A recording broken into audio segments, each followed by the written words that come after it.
Good evening. Tonight I want to speak to you about a principle that will liberate you from the tyranny of appearances, the opinions of others, and the weight of unnecessary struggle. It is the art of detachment, of letting go of what does not belong to you, and the sacred responsibility of walking your own path. There is a great power within you, and it does not clamor or strive, it simply is. When you recognize this, you stop trying to fix the world outside and begin to govern the world within. And when you do, all things will align themselves according to the state you dare to occupy. So let us begin. The illusion of control. My friends, hear me well. The great struggle of man is born of his belief that he must control the outer world in order to be free. He believes he must manage people, manipulate circumstances, arrange outcomes, and constantly interfere with the flow of life, as though the outer world were the cause of his experience. And so he spends his days chasing shadows, grasping at echoes, and tightening his grip around things that were never meant to be held. But control is an illusion. You may force appearances for a moment, but the moment fades. You may push the pieces upon the board, but if you have not altered the invisible player within you, they will return to their former places. You may bark orders at the wind, yet the wind obeys only the current of the unseen. Let me say this plainly. You do not control the outer world, you express it. What you call control is merely the attempt to manage effects, while ignoring the cause. The cause of all that appears is the state of consciousness you occupy. Change the state, and the world must obey. Remain in the old state, and the world will mock your efforts, no matter how disciplined they may appear. I have watched men exhaust themselves in endless toil, laboring to force results through effort, striving to bend others to their will, only to watch their castles crumble like sand before the tide. And I have watched others, quiet and still, who inwardly assumed the end they desired, and without lifting a finger saw the world rearrange itself in perfect order. What is the difference? One man attempts to seize control of the outer and fails. The other governs only the inner and succeeds. Understand this principle. The moment you attempt to seize, to grasp, to clutch, whether it be a person, a possession, or an outcome, you confess that you do not yet possess it. You proclaim lack, and the law faithfully mirrors that confession. But when you rest, when you let go, when you move as one who already has, you proclaim possession, and the law confirms it with evidence. Think of the man who fears losing his position. He clings to it, competes, watches every rival with suspicion, exhausts his nights in worry, believes his security lies in the title, the salary, the recognition. Yet because he clings, he loses. Why? Because his clinging declares, I am not secure. And life always reflects what you are, not what you wish to appear to be. Contrast him with the man who knows inwardly that he is valuable, who carries within himself the feeling of success. He does not beg the world to confirm it. He simply walks in the knowing that it is so. The world cannot help but bow to him, for it must match the state he radiates. So when I speak of detachment, I do not speak of coldness or indifference. I speak of confidence. Detachment is the sure sign of possession. You are detached from the air you breathe because you know it is yours. You are detached from the ground beneath your feet because you never doubt it will hold you. So too must you be detached from the outcome of your desires, knowing they are as certain, as inevitable, as the dawn. The man who knows does not chase, he does not plead, he does not fight appearance, he rests. This resting is not laziness, it is mastery. It is the resting of the man who has planted the seed and knows the harvest is assured. He does not dig up the seed each morning to see if it is sprouting. He leaves it in the darkness, trusting the law of life to bring it forth in its season. Every time you attempt to control another, you proclaim that your good lies outside yourself. Every time you fear that something may be taken from you, you deny the truth that all things come from within. The outer world is but a passing shadow. The substance is invisible. If you cling to shadows, you will suffer. If you dwell in the substance, you will rejoice. Consider this.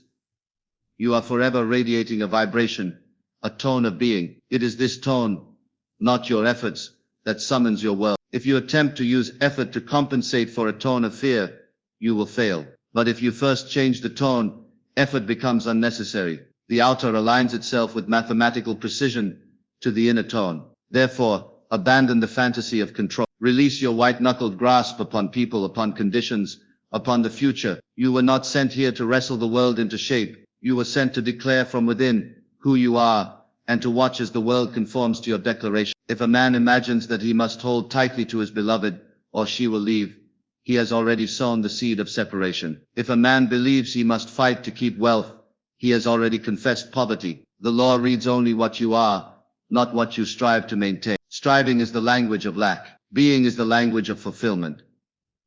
Let go, not with reluctance, not with fear, but with joy. Let go as one who knows nothing can be taken from him, for all he has is within. Let go as one who knows that the power that brought all he loves into being still abides in him and will bring forth infinitely more. Detachment is the doorway to dominion. When you detach, you withdraw power from the outer and return it to the inner where it belongs. You cease scattering your energy upon 1,000 appearances and collect it into a single radiant beam. That beam, fixed in imagination, compels the world to take shape around it. So tonight I ask you, where are you clinging? What are you attempting to control? Who are you trying to hold in place? Loosen your grip. Withdraw your grasp. Not to lose, but to truly possess. When you cease clutching, you discover something marvelous. What is yours cannot flee, and what is not yours cannot stay. The moment you stop chasing, what belongs to you begins to approach. The moment you stop fearing loss, you make loss impossible. This is the paradox of power. You gain it not by striving, but by surrendering. Not by grasping, but by releasing. The man who tries to control has none. The man who lets go has all. So I tell you, detach. Let go of the illusion of control. Stand still within and declare, it is done. Feel it as real, and then rest, knowing the world must obey your inner word. To earth, the secret of inner possession. Listen closely, for what I am about to tell you is the key to freedom. You do not possess things by acquiring them. You possess them by being the one who already has them. Everything in this world that you call real, that you touch and handle and admire, began as an unseen assumption. The chair you sit upon was once an image in the mind of a craftsman. The clothes upon your back were once imagined by a designer who dared to feel their existence before they were ever cut or stitched. The very building that shelters you was once invisible, drawn only upon the screen of imagination, seen only by the eye of faith. What you call reality is nothing more than imagination solidified. The outer world is not the source of possession, it is the reflection of it. You do not gain anything by chasing it. You gain it by claiming it inwardly. This is the secret. Possession is a state, not an object. And you enter that state by feeling. If you try to grasp at things, you are declaring that they are separate from you, and so they remain. If you try to earn them, to beg them, to plead for them, you announce that they are not yours, and so they cannot come. But the moment you dare to inwardly assume, it is mine, and rest in the naturalness of having, the world begins to bend to that assumption. I am not speaking of vain wishing. Wishing declares distance. Possession declares nearness. Wishing stands apart and says, I hope. Possession stands within and says, I am. Do you see the difference? One begs at the gate, the other lives in the house. When you say, I want wealth, you confess lack. When you say, I am wealthy, you announce possession. And the law of consciousness knows only how to mirror what you are, not what you want. So I ask you, what are you claiming of yourself right now? Not in words, but in feeling. Because your feeling is your true assumption, and your assumption is the root of your world. Let me give you this truth. The outer cannot give you what you have not already accepted within. You may receive a fortune, but if you have not assumed wealth, it will slip from your hands. You may be praised by multitudes, but if you have not assumed worthiness, their applause will sound hollow. The outer always conforms to the inner state, and if the state remains unchanged, the outer must soon return to its old pattern. That is why men rise and fall according to their self-concept. It is never chance, never luck, never the approval or disapproval of others. It is always the state they occupy. The poor man who assumes wealth becomes wealthy, though all the world call it impossible. The wealthy man who assumes fear of loss becomes poor, though all the world say he is secure. Possession, I tell you, is an inner act, and this inner act is the only act. You may imagine that by deeds alone you will secure what you desire, but deeds are only the fruit. The root is imagination. If you act from a state of lack, no matter how noble the action, it will return lack. But if you act from a state of possession, even the smallest gesture will multiply itself. So when I speak of detachment, I do not tell you to abandon desire. Desire is the voice of your deeper self calling you higher. I tell you to abandon the belief that the thing desired is outside you. You must lift it within, possess it inwardly. Not someday now. Close your eyes and feel what it would be like if your desire were fulfilled. Not how it will come, not through whom it will come, but that it is now. What would you see if it was so? What would you hear? How would you walk? How would you speak to your friends if you knew it was accomplished? Let that feeling saturate you until it becomes more real than the world around you. And when you open your eyes, carry that state as though it were already fact. Speak from it, move from it, breathe from it. The outer must conform. It has no choice. This is the great law. As within, so without. If you hold yourself inwardly as poor, you will meet poverty at every turn. If you hold yourself inwardly as rejected, you will meet rejection in every face. But if you dare to hold yourself inwardly as chosen, as loved, as wealthy, as free, then even those who once opposed you will unknowingly assist your fulfillment.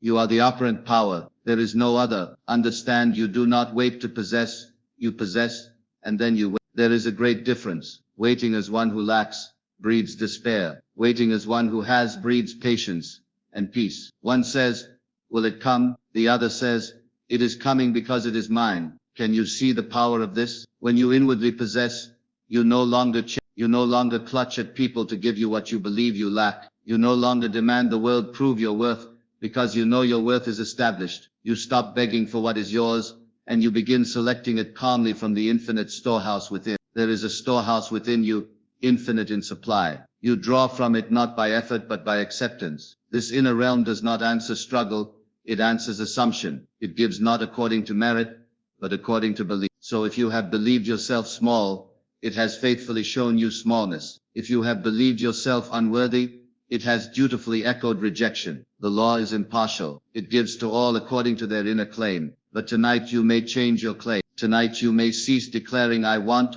and begin declaring I am. And when you declare it, do not simply say it with your lips. Feel it. Feel the weight of it, the reality of it, until you are moved by it. That movement of feeling is the sign you have entered the state. And once you have entered the state, the world must bend to it. You cannot serve two masters. You cannot at once claim possession and confess lack. Choose one. If you dare to claim possession, then refuse to argue with appearances. Appearances are old echoes. They will fade. Do not chase them. Do not plead with them. Simply remain faithful to your inner claim. And as you remain faithful, a strange and beautiful thing will happen. You will stop fearing loss. You will stop envying others. You will stop competing, for competition belongs to those who believe in lack. Possession belongs to those who know abundance is within. So I tell you, detach from appearances and possess inwardly. This is the whole secret. Stop thinking of the thing and start thinking from the thing. To think of a palace is to confess you are outside it. To think from a palace is to declare you are within. Think from the fulfilled desire, and the outer will clothe it in substance. This is the way of all creation. First the inner act, then the outer confirmation. First the unseen assumption, then the visible expression. The world cannot help but bear witness to the state you occupy.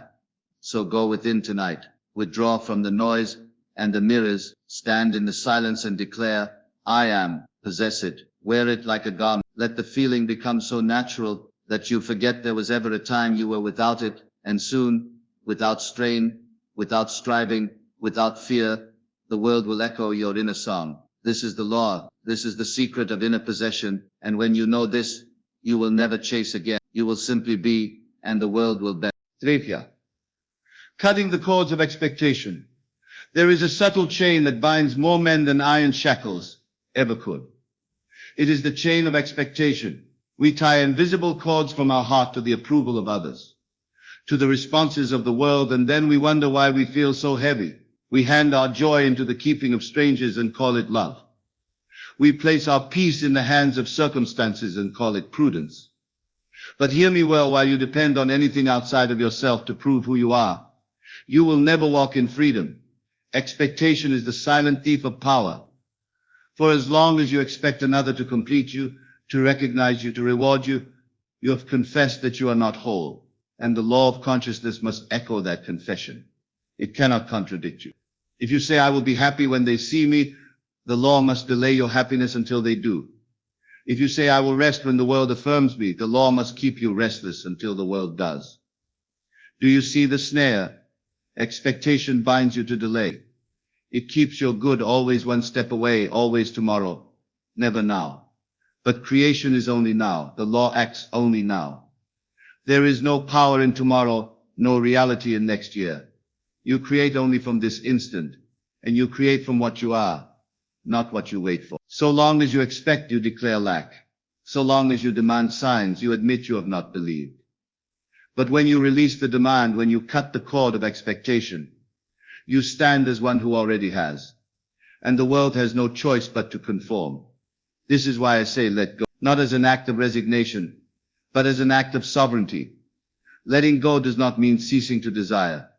It means ceasing to chain your desire to a particular person or outcome. It means releasing the notion that life owes you fulfillment through the channel you have chosen. It means trusting the law to bring your desire in the perfect way, in the perfect time, without your anxious interference. Expectation tries to control. Faith simply knows. If you expect the seed to grow on your schedule, you will dig it up every morning to see if it has sprouted, and in doing so you'll kill it. But if you plant it and let it be, knowing its growth is inevitable, you will see it flourish. Your assumption is that seed, plant it, feel it rear, and then release it. Stop asking the world to prove it. Stop looking to faces and figures for confirmation. They are not the source, they are only the shadow. This is the secret. The world does not give you signs until after you have let go. Because as long as you keep looking for signs, you are declaring you have not yet received. And the law answers your declaration.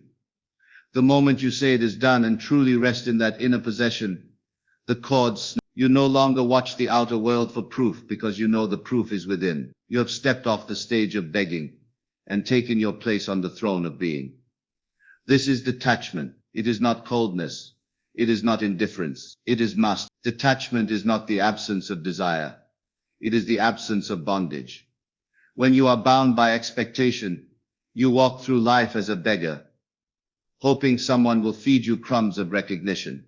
But when you are free of it, you walk as a king, knowing your table is already set within. Consider this. If you place your happiness on the words of another, you have built your house upon sand. For what if they do not speak? What if they forget? What if they change? Will your joy collapse with their silence? But if your happiness rests upon your inner knowing, no storm can shake it. Their silence cannot rob you. Their rejection cannot touch you. You are anchored in the unseen, and the unseen rules the scene. I tell you, cut the cords. You are not here to be at the mercy of any man's opinion or any circumstance's favor. You are here to create, to select from the infinite states of being, and to walk as the embodiment of your choice. So long as you expect from others, you remain their servant. The moment you release expectation, you become their equal. Release your grip upon outcome. Release your craving for applause. Release your demand that life must unfold according to your timetable. When you release these cords, something astonishing happens. The world begins to serve you. Those who once ignored you now acknowledge you. That which once eluded you now pursues you. For you have ceased declaring, I need, and begun declaring, I am. The world is a mirror, not a master. It cannot give you what you have not given yourself. Do you want love? Then stop expecting it from another, and assume you are already loved. Walk in the warmth of it. Speak from the fullness of it, and love will clothe itself in flesh and come. Do you want success? Stop demanding the world reward you, and assume you are already successful. Move in the assurance of it, and success will gather itself around you. But if you clutch at love, it will flee. If you beg for success, it will mock you. Expectation chases, faith attracts. This is what it means to walk in faith, to act from the end, not toward it, to live as though it is finished, and therefore to be free from the need to watch how. Expectation says, how will it come? Faith says, it is already mine. And when you truly know it is yours, you do not ask how, you rest.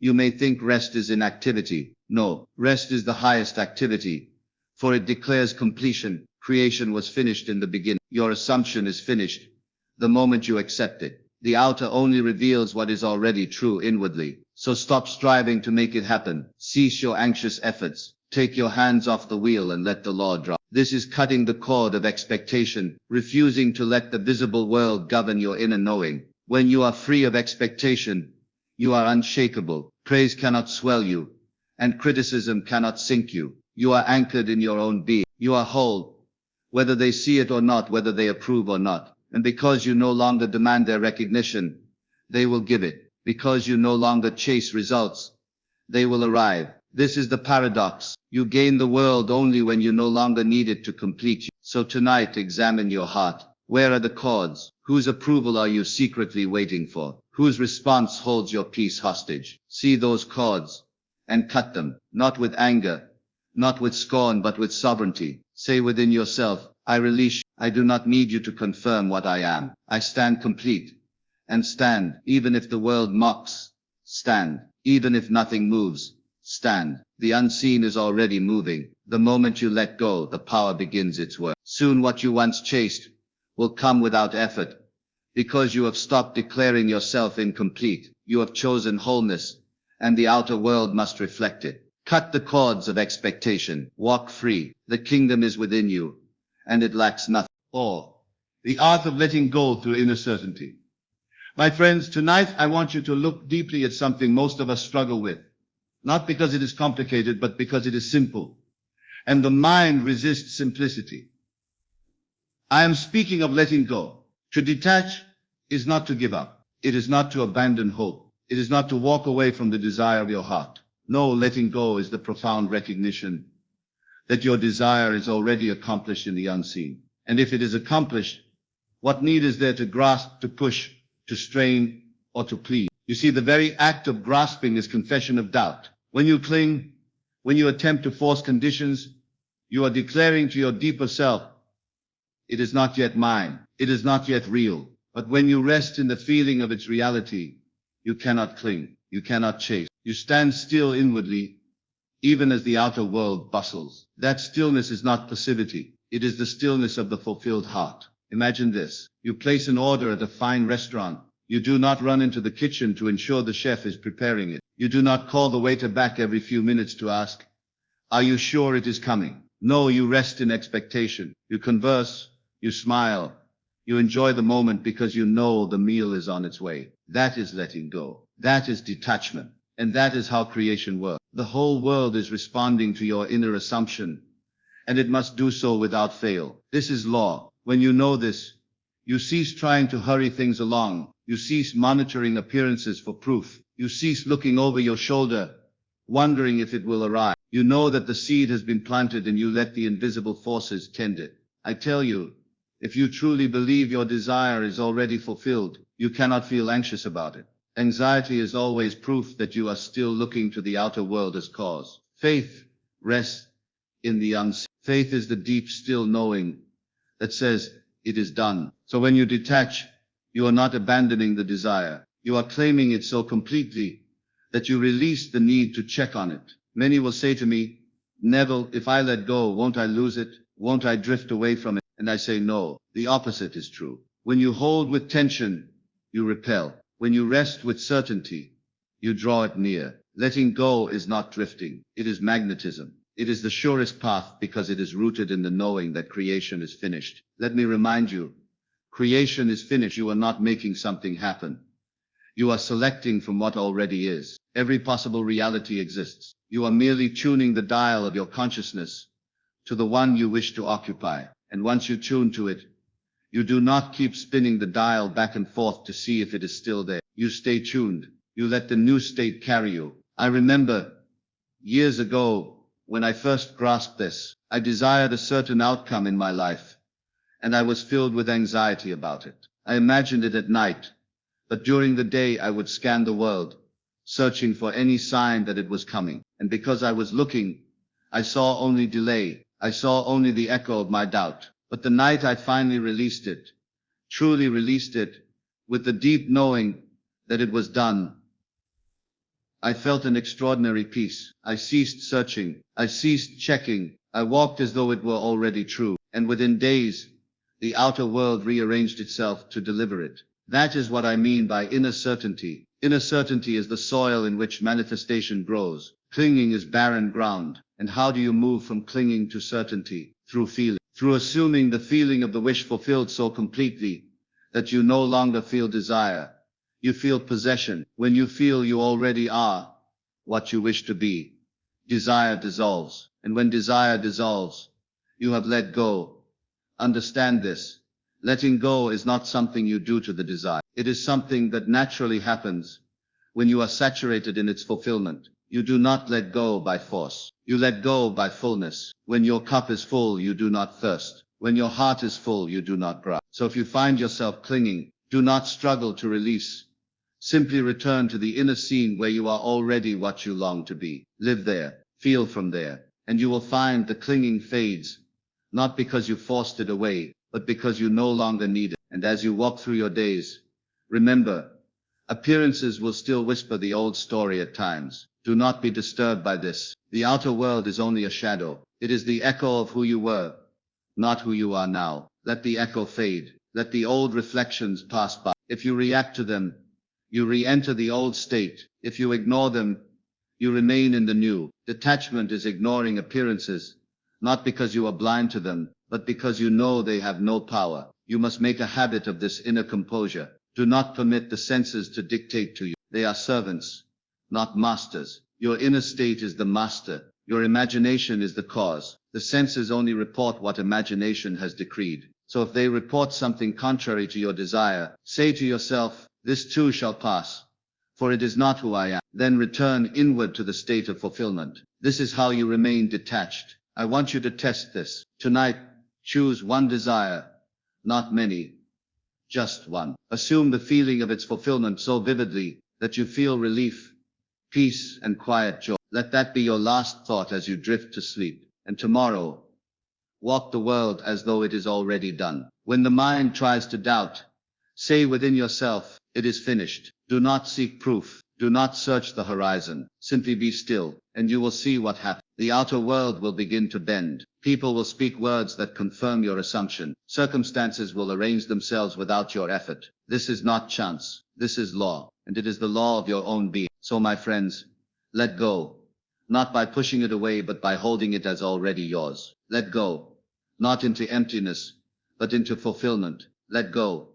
Not in fear, but in certainty. And then watch as life reveals what has always been waiting for you, just beyond the veil of doubt. Now let us go deeper, for letting go is only the first breath of mastery. To walk the path fully, you must learn how to remain steadfast. When the old world trembles, that is where we shall go next. 5. Remaining unmoved while the old world trembles.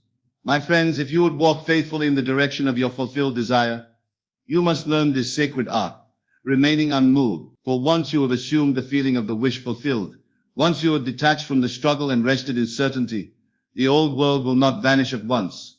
It will linger. It will echo. It will protest your departure from it. And in those moments you must not be shaken. Understand this clearly. Every outer event you see today is but the crystallized residue of your former states. It is not prophecy, it is history. The world of facts lags behind the world of imagination. And so when you enter a new state, the old must crumble. But like a great building being torn down, it will shake the ground. Dust will rise, noise will echo, the scaffolding of your past beliefs will rattle as they collapse. Do not mistake this crumbling for failure. It is the sign of success. Imagine you are standing on a bridge, and behind you lies the land you no longer desire, and before you lies the land of your fulfilled dream. When you cross that bridge in consciousness, the land behind you will send its last cries. Old relationships may strain. Old habits may claw to survive. Old conditions may flare up like dying embers. And if you turn back to soothe them, to fix them, to prove them wrong, you will cross back. You see, the outer world seeks your attention, for your attention is your life. If you give it to the shadows of the past, you nourish them. If you hold it firmly on the reality you have assumed, you starve the past and feed the new. Remaining unmoved is the deliberate refusal to feed the dying echo. I tell you, this is the moment when most falter. They assume the wish fulfilled. They taste the peace of it, and then the old world trembles.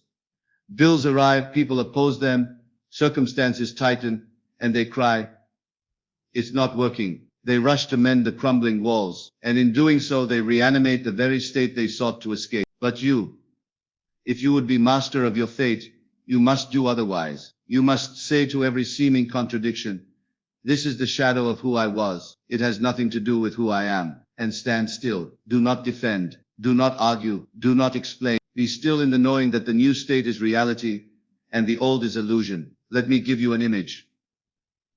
Imagine a tree in autumn. The leaves turn brown and fall away. If you judged by sight alone, you might say the tree is dying, but you would be wrong. The tree is shedding what no longer serves it to prepare for the new life to come. So it is with you. When the old state sheds its leaves, when friendships fall away, when circumstances wither, do not despair. It is the sign of new life stirring within.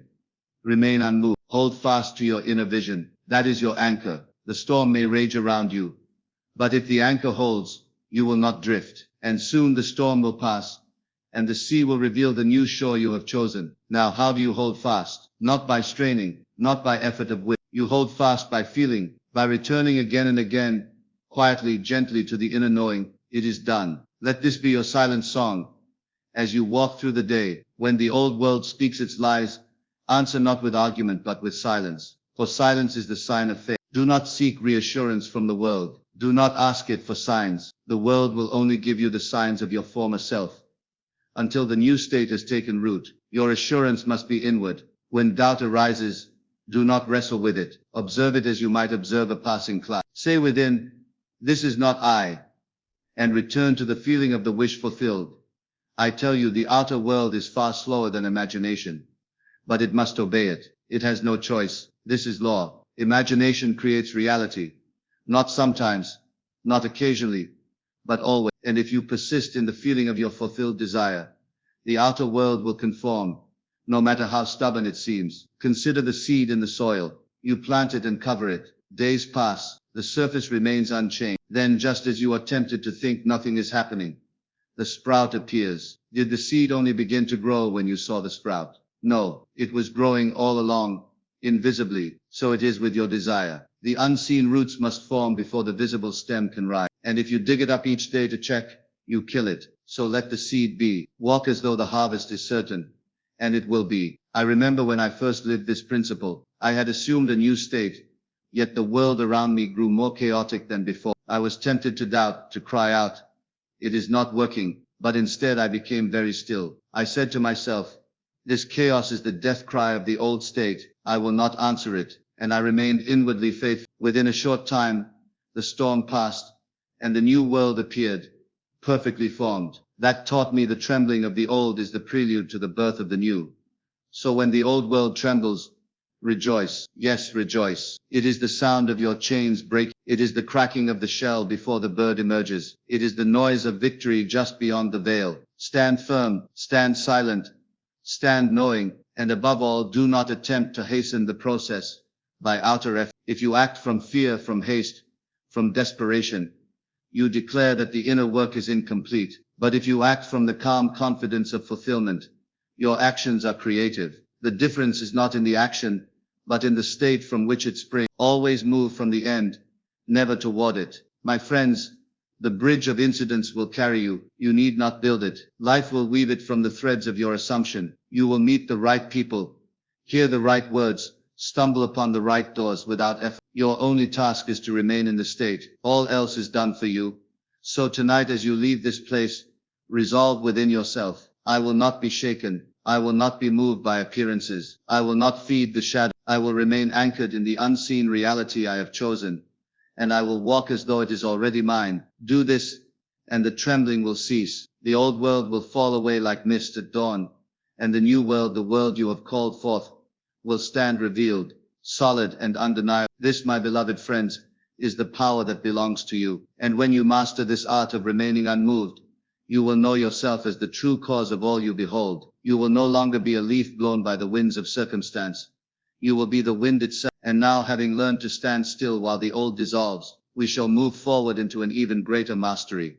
How to walk fully in the new state without looking back. That is where we go next. Sixth, walking in the new state as though it were already so.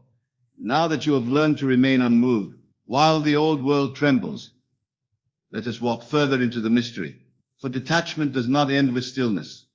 It blossoms into embodiment. You must not only deny the old, you must live as the new. And this, my friends, is the supreme art. To detach is to release your attention from what was.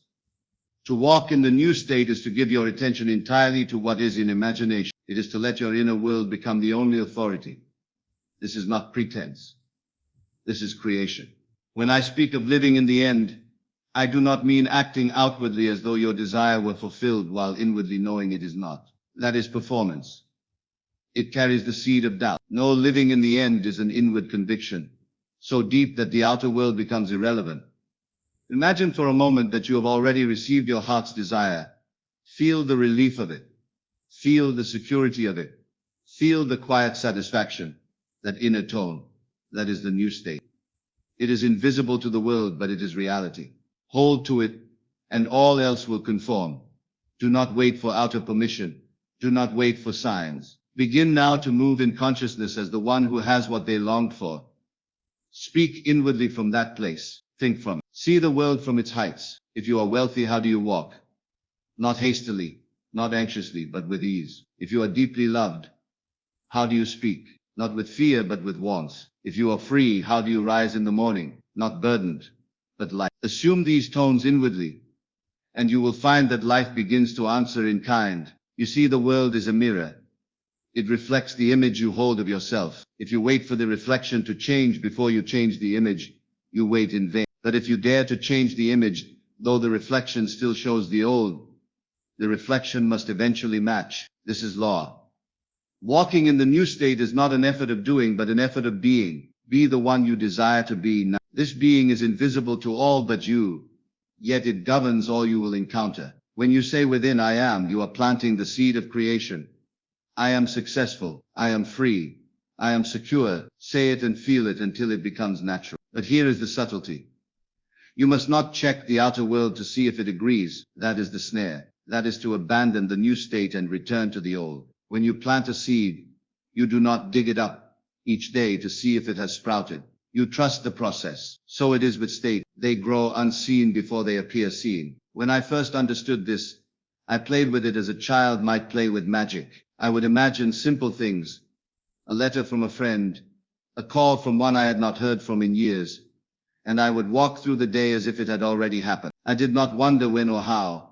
I simply accepted that it was done, and inevitably, it came to pass. From this, I learned that the bridge of incidents will form naturally, but only if you do not interfere with it. You are not called to plan the path, only to dwell in the end. The path is none of your concern. When you ask how, you confess unbelief. The mind that knows it is done does not ask how.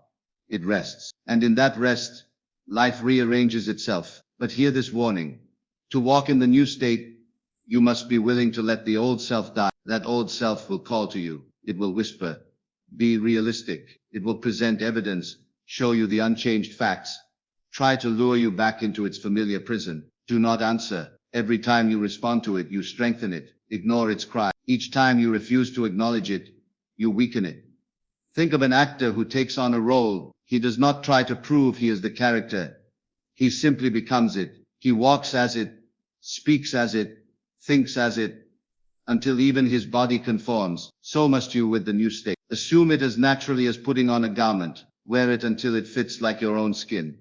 And remember, you are not pretending to be what you are.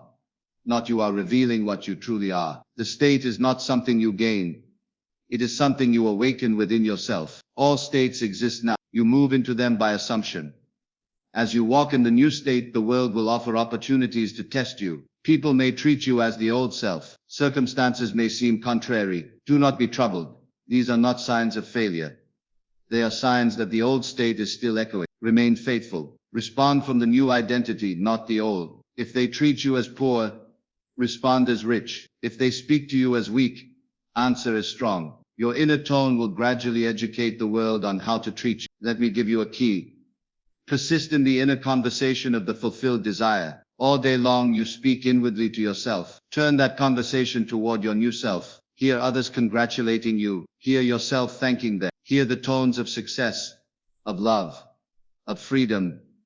And let those tones replace the old complaints. This is the hidden workshop, where the outer world is shaped. Do not wait for mood or circumstance to give you permission to feel it. Feeling is the cause, not the result. Begin now. Begin when nothing seems to support it. Begin when you least feel like it. For in that moment you declare your dominion. And if you sustain it, even for brief moments repeated through the day, it will harden into fact. When you go to sleep at night, let that be your final act of creation. As you drift into that sacred borderland of sleep, feel the thrill of accomplishment. Imagine your desire fulfilled and feel the peace of it. The subconscious receives this feeling as fact and will build the world to match it. Never go to bed in defeat. Sleep is the workshop of the infinite. Use it wisely, and when morning comes, rise as the one who has. Do not recall the former self. Let it be forgotten as a dream upon waking. Each day is a resurrection. Each dawn is a chance to inhabit the self you have chosen. Do not drag yesterday's chains into today. Walk lightly. Walk joyfully. Walk as the fulfilled. My friends, this is the secret of creation. You become by assuming. The world cannot resist the one who knows who they are. It will yield, though it resist at first. Persist, and it must. So as you leave tonight, resolve this. I will walk as the one I desire to be. I will not wait for proof. I will not beg the world to agree. I will agree with myself, and the world will follow. Do this and you will see wonders. Doors will open where walls once stood. People will appear who seem heaven's. Circumstances will conspire as though the universe itself were your servant, because it is. For you are the operant power. You are imagination, and imagination creates reality. And having now learned to walk in the new state as though it were already so, we shall next explore how to sustain this walk without faltering. How to keep the fire alive when time tempts you to doubt. That, my beloved friends, is our next journey. Says Evan, sustaining the state when time tempts you to doubt. And now, my friends, having learned to walk in the new state, let us go deeper. Let us speak of perseverance. For it is here that many falter. They begin well, with fervor, with bright expectancy. They catch a glimpse of the promised land, and for a moment they dwell in it. But then comes time, the ancient deceiver. It whispers, nothing has changed. It holds up the same old facts and asks, where is your dream now? And so they waver. They look outward for evidence, and seeing none, they abandon the inner conviction. They return to the old self and call it being realistic. But I tell you, time is not your enemy unless you make it so. Time is the servant of your assumption. Time only delays what you have ceased to believe in. The secret, then, is not speed but steadfastness. You must learn to sustain the state even when appearances mock it, especially when appearances mock it. That is the test. That is the furnace where the gold of faith is refined. When you have assumed the state of your fulfilled desire, you have planted the seed, and as with any seed, there is an interval before the harvest. That interval is sacred. Do not dig up the seed to see if it is growing. Trust the invisible process. The roots are forming unseen. The sprout is pushing through darkness toward light. Your assumption is working, even when you cannot yet see it. You may say, but Neville, the world keeps showing me the opposite. And I say to you, what the world shows you is only the echo of who you used to be. The echo does not prove the sound is still being made. It only proves it once was. If you hold to the new tone, the echo must fade. This is law. So how do you hold the new tone when time tempts you to doubt? You hold it by feeling it again and again until it becomes natural. Feeling is the secret. Every time doubt arises, do not fight it. Simply return to the feeling of the wish fulfilled. Like a musician returning to the melody after a discordant note. Bring yourself gently back. The melody is what matters, not the passing discord. And here is the great key. Persist without strain. Strain is the voice of fear. True faith is effortless. It does not push. It rests. When you catch yourself trying to force the outer world to change, stop. That is not faith. That is fear disguised as effort. Instead, return to your inner world, and there dwell as the one who already has. You must become inwardly immune to the outer world. Its facts, its delays, its denials must not touch you. They are shadows. They have no power unless you give it to them. Say within yourself, I am unmoved. Say it until it becomes the truth of your being. You are not here to react to the world. You are here to create it. Do you know why persistence is so powerful? Because sustained attention impresses the subconscious. The subconscious is not moved by fleeting wishes or occasional effort. It is moved by the deep, steady feeling that something is so. The world you experience is only your subconscious made visible. If you wish to change the visible, impress the invisible, and you impress it by sustained inner feeling. Many abandon their assumption because they imagine delay means denial. It does not. Delay is only gestation. No seed bears fruit the moment it is planted, but it will bear fruit if you leave it undisturbed. So it is with your desire. Leave it undisturbed. Do not question when. Do not question how. Your questioning uproots the seed. Your quiet confidence waters it. Let me give you a practice. Each day give yourself moments of sacred withdrawal. Turn away from the senses and return to the inner world. Close your eyes. Breathe. Feel yourself already being what you desire to be. Feel the gratitude of it. Feel the security of it. This is how you recharge the state. This is how you keep the inner flame burning when the winds of doubt blow. And when doubt whispers, it has been too long. Answer, It is already done. When the world asks, where is answer in silence? For the world does not yet understand. You owe it no explanation. You owe only your loyalty to your inner vision. Do not measure your progress by outer signs. Signs can deceive. They can appear and vanish. But feeling is certain. Feeling is the proof of things not seen. If you can feel the reality of it, you have it already. The outer world is only the slow unfolding of what you have already accepted within. I tell you, the world is slow but sure. Once impressed, the subconscious will build it. Stone upon stone, incident upon incident, until what you assumed within stands before you in full bloom. But you must not interrupt the building. Let it work in silence. There is a scripture: he who believes does not make haste. Why? Because haste is born of fear that it will not come. Faith rests, knowing it must come. So rest. Be still within.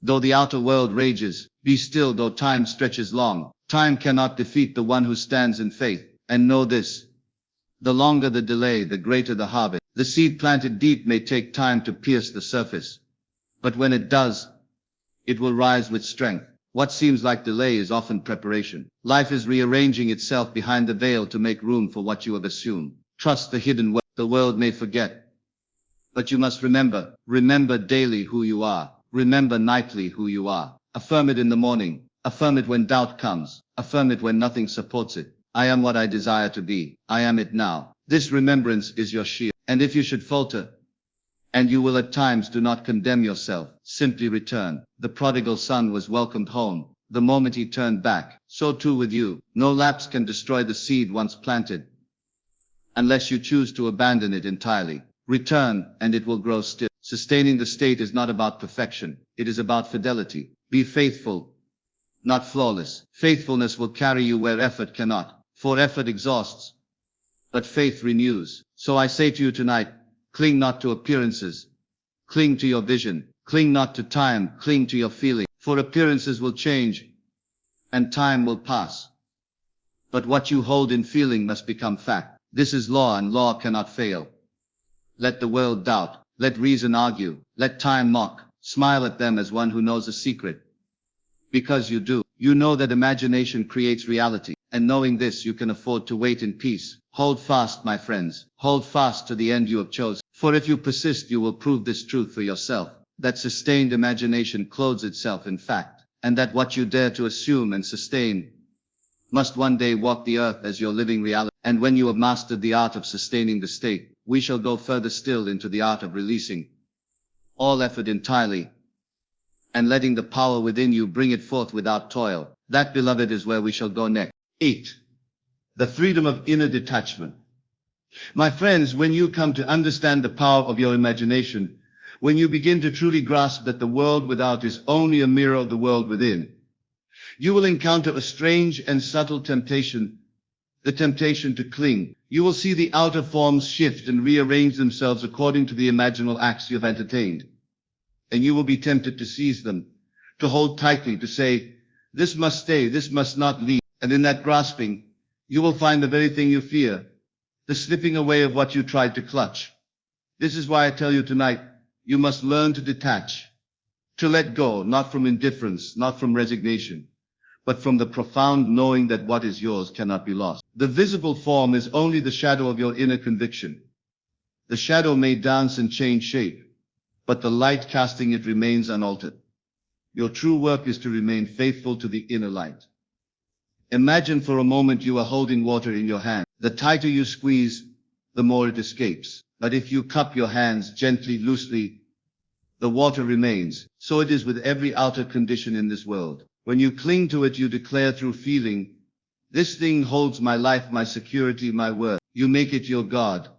And by doing so, you forget that you are the source. You become a beggar to your own creation. But when you release it, when you say within yourself, whether this remains or passes, I am, you reclaim your throne as the operant power. That is detachment. Do not misunderstand me. Detachment is not the refusal to love. It is not the cold withdrawal of the heart. True detachment is the recognition that all love springs from within. You may enjoy the form, delight in the gift, cherish the companionship, but you no longer bind your sense of being to its continuum. You stand anchored in the invisible reality. the unseen pattern from which all forms are born, knowing that as long as your inner state is secure, the outer must follow. You cease to chase the shadow and attend, instead to the light within you. When I speak of letting go, I do not mean you must physically discard what you have. I mean release it in consciousness. Stop looking to it for proof of your power. The world will reflect your inner assumptions faithfully. But if you doubt between reflections, you interrupt the process. A man plants a seed and then trusts the law of growth. He does not dig it up each day to check if it is sprouting. Yet many of you plant an imaginal seed and then run to the outer world, looking anxiously for signs, and when you do not see them at once, you grow fearful and replant the seed in a different soil, and then you wonder why nothing blooms. Let go. Trust the unseen growth. The ancient teacher said, when you pray, believe that you have received, and you shall. He did not say believe after you see. He said believe you have. That is the essence of detachment. To believe you have is to stop reaching. To believe you have is to walk as though the harvest is certain. To believe you have is to drop the question, to cease the worry, and to live in the end. That inner assurance is detachment. And paradoxically, it is that very detachment which compels the outer world to yield. Consider the lover who is desperate to be loved. Every word, every glance is weighed, measured, feared. He sends a message and waits in agony for the reply. He rehearses what she may say, worries if she has changed her mind, imagines her turning away. That is not love. That is possession, and possession chokes the life out of what it seeks to hold. But the lover who knows his worth, who stands secure in the feeling of being loved, he does not plead or grasp, he gives freely, he shines, and the world cannot resist him, for he is no longer asking to be chosen. He has chosen himself. So must you. You must choose yourself. You must say, I am the one who determines the scene upon which I walk. I am the one who calls forth these actors and these circumstances. And having chosen, you must release them to play their parts. Do not hover over them. Do not try to force their lines. The playwright writes the script, but does not run on stage to push the actors into position. He rests, knowing the scene is set. That is detachment. There is a deeper reason this is necessary, and I want you to hear me clearly. The outer world is not the cause, it is the echo. To cling to the echo is to forget the song. When you attach yourself to the echo, you deny the music that gave it birth. But when you dwell in the music in the tone of your fulfilled desire, you let the echo come and go. You no longer fear loss, for you know you can sing it again. This is why the mystic lives lightly upon the earth. He does not hoard or clutch. He does not mourn when forms dissolve, for he knows the pattern remains within him. You say, but if I let go, will it not leave? And I say, if it must leave, let it. For if it is truly yours by right of consciousness, it cannot go. And if it is not yours, why would you keep it? Let it go and rise to the state where that which belongs to you naturally flows. The branch does not cling to the when it ripens, it falls, and the branch rejoices, for it knows new fruit will come. So with you, detach from the fallen fruit, nourish the root, and you will never lack. Understand this. When you cling, you declare you do not yet have. When you let go, you declare it is already yours. This is the profound paradox. To detach is not to abandon your desire, but to rest in its fulfillment. To detach is to drop the tension that proclaims it is not yet here. That tension is the only barrier. Remove it, and the unseen flows effortlessly into sight. Tonight I invite you to practice this. Take the thing you desire and feel it as though complete. Step into the scene of its fulfillment and let that feeling saturate you. Then, and this is crucial, release it. Do not look back. Do not search the outer world for proof. Walk in the assurance that the seed is planted. Say within yourself, it is done. And turn your mind to joy. Turn your mind to gratitude. Turn your mind to any state that confirms your wholeness. This is the way. And as you do, you will see something remarkable. That which you once chased begins to chase you. The phone call comes. The door opens. The circumstance aligns without your effort. Why? Because you stopped declaring lack. You stopped interrupting the law with fear. You detached. And in detachment, you affirmed your power. So my friends, do not be dismayed if things fall away. Do not weep when forms dissolve. Bless them as they go, and stand firm in your inner vision, for nothing real can be lost, and nothing unreal can be kept. What is yours by right of consciousness must come. Detach, let go, and you will see the world reshape itself to your song. And when it does, you will laugh, not because you have gained something new, but because you will see that you had it all along, waiting only for your release. 9. The power of inner alignment over outer circumstances. My friends, as we move ever deeper into the art of living, fully in the fulfilled state, we must confront a principle so simple, yet so revolutionary, that most pass it by without noticing. The principle is this: outer circumstances are never the cause of your condition. They are the effect. They are reflections, shadows, echoes, and yet, so often men and women allow the mirror to dictate their state. They say, I cannot be happy, I cannot be at peace, I cannot prosper, because the world is harsh, because others do not cooperate, because circumstances are unfavorable. And in that moment they hand over their power to the very thing they imagined powerless, the world. Hear me. The world cannot control you unless you allow it. You are the cause. Your inner state is the lawgiver, and the outer world is compelled to reflect it. If you have believed that life is outside of you, that happiness is something to be won from circumstances, then indeed life will appear merciless. But if you accept the true teaching, that your imagination is the operative power, then circumstances are nothing but clay, waiting to be molded by your consciousness. Consider carefully what I say. It is not the outer that you must control. It is the inner.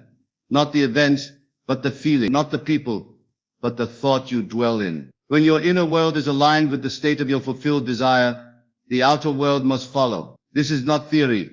It is law, and it is law that cannot fail. Many speak of circumstances as though they were mountains to climb. They say, I must overcome this. I must conquer that. I must wrestle with life. And in doing so, they act as though life is separate, opposed, external. They fight with shadows and exhaust themselves in vain struggle. But the truly wise say, I do not battle what is outside. I rule within. And by ruling within, the outside bends. I give you a simple test. Take any problem you face. It may be a debt, a lost opportunity, a broken relationship, a failing health. Do not attack it in the out. Close your eyes and dwell in the state of the fulfilled desire, as though it were already accomplished. See the bills paid. Hear the words of reconciliation. Feel the energy of health. Dwell there. Remain. Persist. And when you open your eyes, you will find that the world itself has rearranged to reflect your inner mastery. The reason this works is simple, though often misunderstood. Life is not built from the outside in. Life is built from the inside out. Every outer condition is the effect of a prior inner state. The house you live in, the work you perform, the relationships you experience, the very circumstances you call reality, all are generated by your consciousness. All are reflections of your dominant thoughts, assumptions, and feelings. Change the cause, and the effect must change. Nothing else can. Many ask me, Neville, what if others resist? What if they do not align with my vision? And I say, the others are part of the mirror. They cannot resist what is already assumed in you. They will act in accordance with the reality you carry with. If you cling to their actions as proof of your worth, you hand over your power. But if you remain steadfast in your inner state, they will respond naturally, inevitably, to the reality you have created. Let me tell you, it is often the case that the outer seems to fight you, that circumstances seem opposed. This is only the echo of your previous assumptions. It is the world presenting the old reflection. Do not be disturbed. Do not struggle. Remain anchored in the new. Persist in your feeling of fulfillment, and the outer will catch up. Just as the earth takes time to warm in spring after the sun has risen, so too does the outer world take time to reflect what you already know in your imagination. It is easy to be faithful when the outer agrees, but the true mastery is in remaining faithful when it does not. That is the test, the proving ground. Do not wait for the evidence. Rest in the reality. Do not question the timing. Let time serve your assumption. The world is compelled to yield to the one who knows inwardly what is true. Now let us speak plainly. Many believe they can manipulate circumstances by outer effort. They attempt to convince, to argue, to hustle, to wrestle, but outer effort is never creative. It is reactive. It can rearrange the old, but it cannot produce the new. The new comes only through inner alignment, through the unwavering assumption of the end fulfilled. All outer labor is the effect of prior inner creation. All true outer results flow from inner mastery. And so if you desire a better life, a richer life, a more harmonious life. Do not chase outer forms. Chase the state within. Align your feeling, your thought, your assumption, and then watch with quiet joy as the outer world bends effortlessly to your command. You need no battle. You need no struggle. You need only to be faithful inwardly. There is a beauty in this, my friends, a beauty so profound that it transforms not only your life, but your very being. When you stop reacting to the outer, when you cease to be buffeted by events, you enter a freedom that the world cannot touch. You become a silent operator of the law. You walk the earth unmoved by opposition, undisturbed by circumstance, anchored in the eternal. You do not complain. You do not explain. You simply assume, and life arranges itself to reflect that assumption. Think of it as music. Your inner state is the composer. The outer world is the orchestra. If the composer directs, the music is played perfectly. But if the composer trembles, the orchestra falters. You are the composer. Align within and the notes will follow. Tonight I want you to take this principle into your heart and make it practical. Choose one area of life where you feel limited by outer conditions. Close your eyes, release the outer entirely. Assume the feeling of the fulfilled desire as vividly as you can. Dwell in it, live in it, persist in it, and do not seek confirmation from the outer world. Do not ask, how will this happen? When will this happen? That is the voice of disbelief. Hold fast to the inner reality. Let it guide you, and watch, without impatience or doubt, as the outer world arranges itself accordingly. This is the power of inner alignment. It is the freedom from outer circumstance. It is the sovereignty of imagination, and it is available to you this very moment, if you choose to claim it. Remember, the outer world is but a reflection. Do not react to the reflection. React to the source. Be steadfast. Be faithful. Assume the end. Dwell in the state, and let the outer world catch up. This is the mastery that separates those who live in fear and limitation from those who walk as creators, as sovereigns, as the authors of their own destiny. And having now learned the power of inner alignment, we are prepared for the final section, the culmination of all these principles, the art of complete surrender to your inner power, the letting go that allows the world to bring forth your desire without effort. That, my friends, is our journey next. 10. Complete surrender. Letting the infinite bring forth your desire. And now, my friends, we arrive at the final stage of our journey together tonight. You have learned to detach. You have learned to walk in the new state. You have learned to sustain the inner assumption when time tempts you to doubt. And you have seen that inner alignment shapes the outer world. But there is one last subtle and most powerful step. Complete surrender. To surrender is not to give up. It is not to admit defeat. It is to rise to the highest mastery. To let the infinite, the very power that resides within you, bring forth your desire without struggle, without effort, without interference. Many imagine surrender to be weakness. They believe that if they stop trying, if they release control, their desire will drift away. Nothing could be further from the truth. True surrender is the ultimate expression of faith. It is the recognition that your imagination has already accomplished the work, and that the infinite, which responds unfailingly to your inner state, will carry it to completion. Surrender is the release of outer effort, and the entrusting of all to the unseen reality you have assumed. Consider the analogy of the archer. He draws his bow, aims with precision, releases the arrow, and it flies straight to its mark. Did the archer clutch the arrow while it was in flight? Did he chase it across the sky?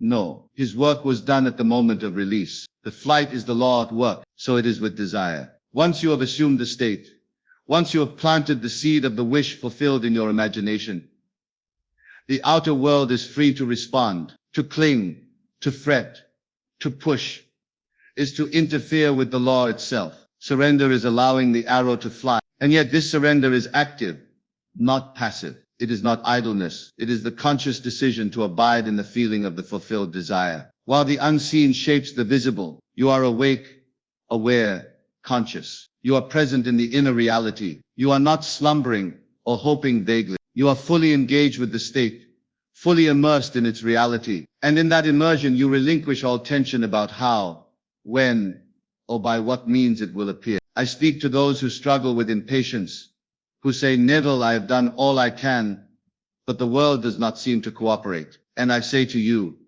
the world will never seem to cooperate until you cease to look at it for proof. The infinite, The creative power within you always works. Your only task is to be at rest, to remain faithful, to trust the unseen. Release the timeline, release the method, release the conditions. Let the law of your being arrange everything. This is the ultimate freedom.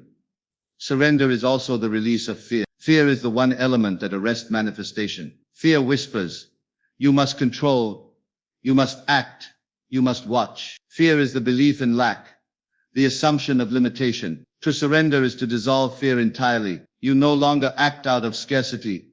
You act from fullness. You no longer react to absence. You dwell in presence. And when fear has no foothold, the infinite flows through you unimpeded. Let us speak plainly. Every desire you have ever had exists now in the unseen. All states are present. All possibilities already real. You need not create them. They exist. Your work is not to make them exist, but to assume them, to dwell in them, to feel them as your reality, and then to release them into the hands of the law. The law will do what you cannot. The law will bring forth what imagination has decreed. Your surrender ensures there is no interference, no contradiction, no hesitation. You may ask, Neville, how do I practice this surrender? It is simple, yet subtle. Each day, in every moment that you are tempted to doubt, pause, close your eyes, return inward, feel the reality of the fulfilled desire. Immerse yourself in it. Feel gratitude as though it has already arrived. Breathe its reality into every fiber of your being, and then release. Release the need to see it now. Release the need to validate it externally. Release the concern over timing or circumstance. Simply rest. Be at peace. Let the infinite work. Surrender also means letting go of attachment to the outer form. Often we imagine our desire must come in a specific way, a certain person, a certain job, a certain circumstance. That is limitation. The infinite sees the end, not the means. Your surrender requires that you be open to the form in which the desire will manifest. Insist upon one method, and you close the doors. Let go of the form, and the law may surprise you with a solution beyond your imagining. This is true abundance. Consider the one who desires health. If he imagines only one method of recovery, medicine, exercise or diet, he limits the infinite. But if he assumes the state of perfect health within, feels it fully and surrenders the method, the unseen arranges circumstances, influences, and coincidences to restore the body in ways beyond calculation. This is the power of surrender. It allows the unseen to function freely. And now, my friends, let us speak of joy. Surrender is not a somber release. It is the culmination of delight. Imagine having already what you long for. Imagine living in the state of fulfillment. Feel the relief, the freedom, the radiance. Surrender is stepping into that joy and leaving the outer world to catch up. Do not wait for conditions. Do not bargain with facts. Live in delight. Live in freedom. Live in the end. That delight becomes a magnet for the world to manifest your desire. Every step we have taken tonight, from detachment, to walking in the new state, to sustaining the assumption, to aligning the inner and outer, to this final surrender leads to one truth. Your imagination is the operative power. All else is secondary. If you assume, persist, and surrender, the infinite orchestrates the exact reality you have declared. You do not need to labor. You do not need to worry. You do not need to push. You only need to know, feel, and release. And so, my friends, let tonight mark a new beginning. Choose a desire, assume it fully. Walk in the state of fulfillment. Remain unmoved by outer delay. Align yourself inwardly, consistently, faithfully, and then release. Surrender completely. Let the infinite handle the world. Trust the unseen. Be still. Rejoice. And in time, not because you asked, not because you forced, but because you assumed, persisted, and surrendered, the world itself will reveal your desire in perfect form. This is the final teaching, the culmination of mastery, the art of complete surrender. And when you live this way, when you embody this principle in every thought, every feeling, every breath, you will know freedom. You will know joy. You will know the unshakable truth that you are the creator, the law, the source, and the only power necessary to bring forth all that you imagine. Step into this truth now, my friends. Let go entirely. Trust entirely. Walk as the fulfilled in life as it must. Will bow to your imagination. This is the final radiant secret. Surrender is not weakness. It is the ultimate power. And when you practice it, you live as one with the infinite, as one with the eternal, as one whose desires are already accomplished. Now in this moment, let this be your way, let this be your law, and let your life become the living proof of imagination made flesh.